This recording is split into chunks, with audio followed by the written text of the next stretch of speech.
That's what he's been doing for many number of years. All right, coming up next, we are going to segue to warbirds. And when I say the word warbirds, I'm talking about America Trains for War. And to break all this down, it's going to be Nancy Queesley.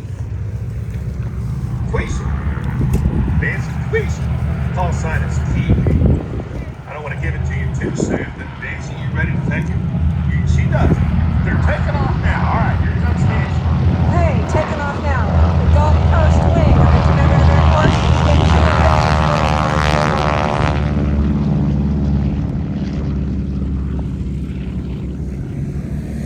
As the United States ramped up military production during World War II, so did the U.S. Army Air Force ramp up pilot training. The two aircraft you'll see next played a huge role in training aviators for combat in World War II. Presented by the Commemorative Air Force, the Gulf Coast Wing from Conroe, Texas, are two trainers that had a big impact on World War II naval aviation training. The twin-engine Beechcraft 18 and the T6 Texan advanced trainer. They'll circle the airfield and then they'll come back in front of you. You'll see them pass together in flying in formation.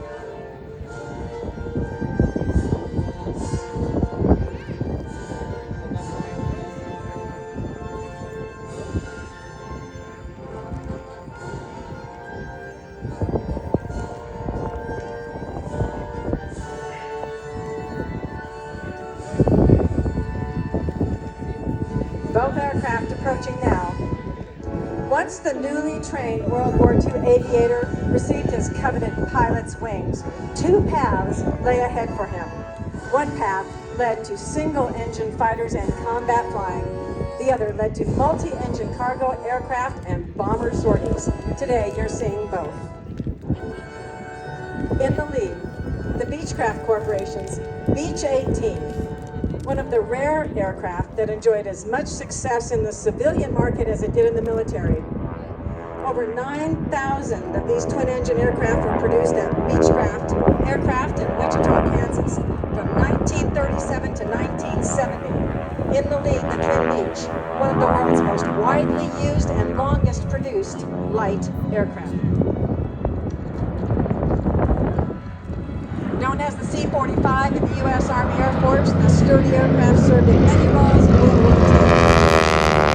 Pilots who were moving up to multi-engine aircraft, they trained navigators, and some even had a glass nose installed to train bombardiers.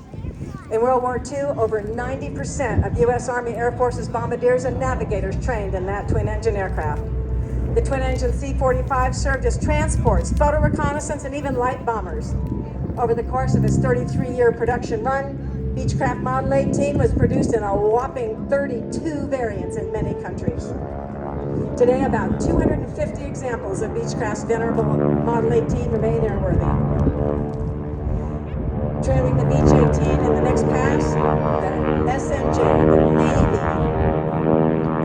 SNJ, the advanced trainer, one of the most recognized aircraft from World War II. During the war, virtually all aspiring U.S. airmen had to master the North American AT6 before having the accelerated wartime training regimen was completed in only 7 months and included just 200 flight hours for pilots headed to combat zones. Of those, the final 75 hours were logged in the T6 advanced trainer. As an advanced trainer, the T6 was not particularly easy to fly, and deliberately so, as her pilots were destined for combat and required sophisticated skills. Designated AT6 in Army service and SNJ in the Navy, the Texan was virtually universally known as the pilot maker. Once achieving his pilot's wings in the SNJ, a U.S. naval aviator would continue on to assignment in his combat aircraft, such as a Corsair or a dive bomber. Production of the T6 Texans by North America continued through 1952 with 15,000 produced. You're going to see more of the SNJ in just a moment.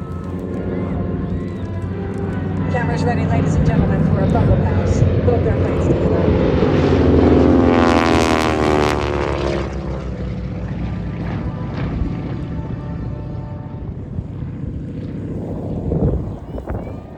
SNJ pulls up and away as the JRB turns behind us to make another pass. It's so pretty, that dark blue airplane against the bright white clouds in her crisp navy blue livery.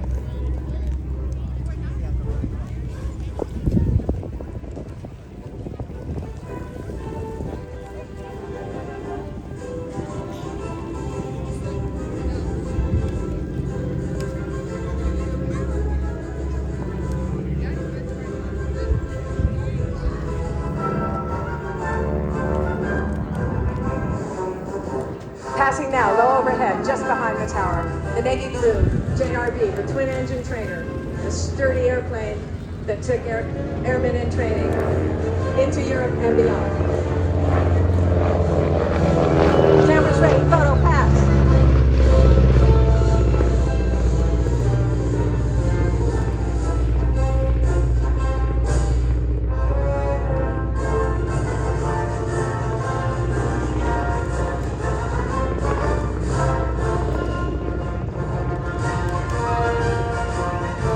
Returning to the airfield now, ladies and gentlemen, the pilot maker, the AT6 advanced trainer. Deployed to the Navy on delivery, this SNJ is a true World War II veteran. When air show fans watch an aerobatic performance, they are thrilled by the spectacular moves of the aircraft as they turn and twist and roll through the air. But many fans don't realize that these moves were devised through years of experience.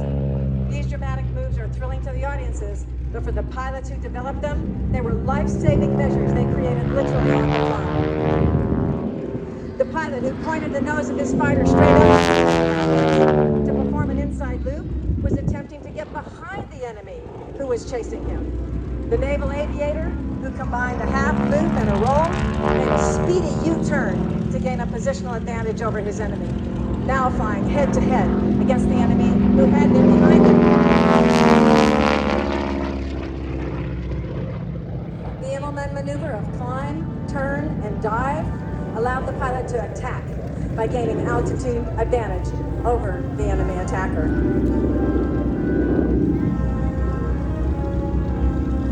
This particular aircraft served in World War II as an instrument trainer at Pensacola Naval Air Station, and her green stripes identify her as a Marine Corps instrument trainer, painted today in the same livery that she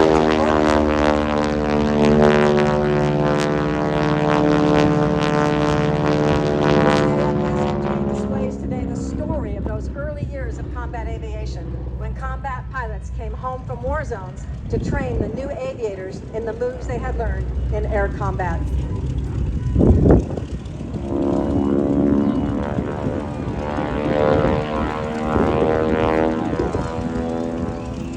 How many of you are fans of the movie Top Gun? Right here, right now, you see the genesis of the naval combat pilot. This aircraft and the maneuvers it performs are the forerunners of the state-of-the-art aircraft and tactics of today's naval dogfighting pilots.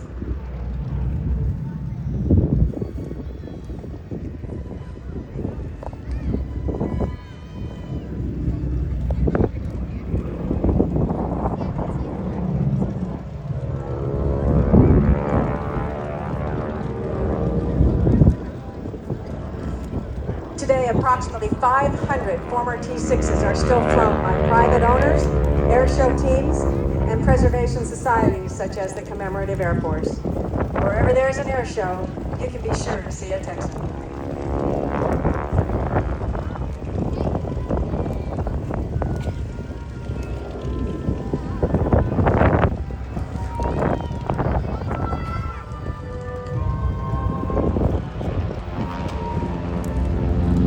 Powerful SNJ performance. Combat maneuvers that the World War II naval airmen had to master to defeat the enemy and save their own lives and the lives of their wingmen, the loops, the rolls, and the turns of the combat aviator.